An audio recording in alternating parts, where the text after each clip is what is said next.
നമസ്കാരം. ഭാരത് മാതാ കി ജയ്, ജയ് ഹിന്ദ് എന്നിവ ദേശസ്നേഹികളായ ഭാരതീയർ അഭിമാനത്തോടെ മുഴക്കുന്ന രണ്ട് വാക്കുകളാണ്. ഭാരത് മാതാ കി ആദ്യമായി ഉപയോഗിച്ചത് അസീമുള്ള ഖാൻ ആയതുകൊണ്ട് BJP-ക്കാർ അത് ഉപേക്ഷിക്കുമോ എന്നാണ് മുഖ്യമന്ത്രി പിണറായി വിജയൻ 2 ദിവസം മുൻപ് ഉന്നയിച്ച ചോദ്യം. ഭാരതത്തെ ആര് പ്രകീർത്തിച്ചാലും അത് ഏറ്റെടുക്കുക എന്നതാണ് ഓരോ ഭാരതീയ ദേശസ്നേഹിയുടെയും ചുമതലയെന്ന് BJP വ്യക്തമാക്കുകയും ചെയ്തിരുന്നു. അതേസമയം പിണറായി പറഞ്ഞ അസീമുള്ള ഖാൻ ആരാണെന്ന് നിങ്ങൾക്കറിയണ്ടേ? ഇന്ത്യയുടെ ചരിത്രത്തിൽ ഹിന്ദു പാട്ഷാഹി എന്ന് വിളിക്കപ്പെടുന്ന പേഷ്വായി സാമ്രാജ്യത്തിലെ പേഷ്വ ബാജിറാവു ദൂതിയയുടെ ദിവാനായിരുന്നു അസീമുള്ള ഖാൻ നാനാ സാഹിബ്. വന്ദേ മാതരം എന്ന വാക്ക് ഉറുദുവാക്കി സ്വതന്ത്ര മുദ്രാവാക്യം ഉയർത്തിയ ആദ്യ വ്യക്തി കൂടിയാണ് അസീമുള്ള ഖാൻ.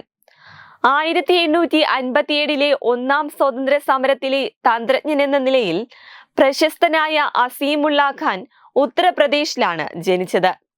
നാട്ടുരാജാക്കന്മാരും നാട്ടുരാജാക്കന്മാരുടെ തലവന്മാരും ബ്രിട്ടീഷുകാരോട് ഒരു പ്രവർത്തന പദ്ധതിയുമില്ലാതെ പോരാടാൻ ആഗ്രഹം പ്രകടിപ്പിക്കുന്ന കാലത്ത് ആസൂത്രിത പ്രവർത്തനങ്ങൾ വെറും അന്ധമായ ബലപ്രയോഗത്തെക്കാൾ കൂടുതൽ ഫലം നൽകുമെന്ന് അസീമുള്ള ഖാൻ അഭിപ്രായപ്പെട്ടിരുന്നു. അങ്ങനെ ബ്രിട്ടീഷുകാരെ നേരിടാൻ അദ്ദേഹം തന്ത്രങ്ങൾ ആവിഷ്കരിച്ചു. ഇംഗ്ലീഷും ഫ്രഞ്ചും പഠിച്ച് കാൺപൂർ കോളേജിൽ പഠിച്ച് അവിടെ അധ്യാപകനായി. കാൺപൂർ ഭരണാധികാരിയായിരുന്ന നാനാ സാഹിബ് പേഷ്വ അസീമുള്ളയുടെ കഴിവുകളെ കുറിച്ച് മനസ്സിലാക്കുകയും അദ്ദേഹത്തോട് അഭിഭാഷകനാകാൻ ആവശ്യപ്പെടുകയും ചെയ്തു. കാൺപൂർ സംസ്ഥാനത്തിന്റെ നിയമപരമായ കാര്യങ്ങൾ കൈകാര്യം ചെയ്യാൻ നാനാ സാഹിബിന്റെ ക്ഷണപ്രകാരം അസീമുള്ള ഖാൻ ഇംഗ്ലണ്ടിലേക്ക് പോയി. അവിടെ അദ്ദേഹം 2 വർഷം ചിലവഴിക്കുകയും ചെയ്തു. ബ്രിട്ടീഷുകാർക്കെതിരായ പോരാട്ടത്തിൽ സഹായിക്കാൻ തയ്യാറാക്കിയ രാജ്യങ്ങളുമായി സൗഹൃദ ബന്ധം സ്ഥാപിക്കാൻ അസീമുള്ള ഖാൻ ശ്രമിച്ചു.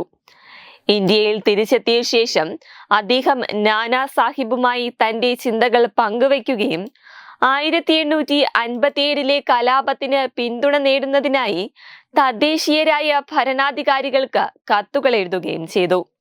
കലാപത്തിന്റെ പ്രധാന നേതാക്കളിൽ ഒരാളായ നാനാ സാഹിബിന്റെ മുഖ്യ ഉപദേശകനായിരുന്നു അദ്ദേഹം.